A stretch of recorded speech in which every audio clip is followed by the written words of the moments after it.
స్వామి ఈశ్వరణమయ్యప్ప. ఉదయం సంధ్య వేళలో లేచి రూమును శుద్ధి చేసుకొని దాని తర్వాత స్నానం చేసి అలంకరణ చేసుకొని పూజ మొదలుపెట్టాను. పూజ అయిపోయిన తరుణాంతరం దగ్గరలో ఉన్న శివాలయంకి వెళ్ళి స్వామిని దర్శించుకున్నాను. శివాలయం దగ్గర నుండి మళ్ళీ అయ్యప్ప టెంపుల్కి వచ్చి అయ్యప్ప స్వామిని దర్శించుకున్నాను. మేము అయ్యప్ప టెంపుల్కి వచ్చేసరికి హోమం మొదలైంది. హోమంలో పాల్గొన్నాను.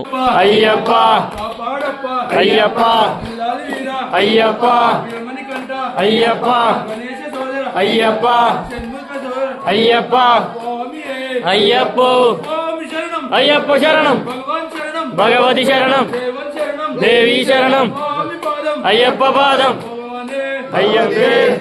దాని తర్వాత స్వామిని దర్శించుకున్నాను. స్వామి శరణం, అయ్యప్ప శరణం. ఛానల్ సబ్స్క్రైబ్ చేసి లైక్ కొట్టండి స్వామి.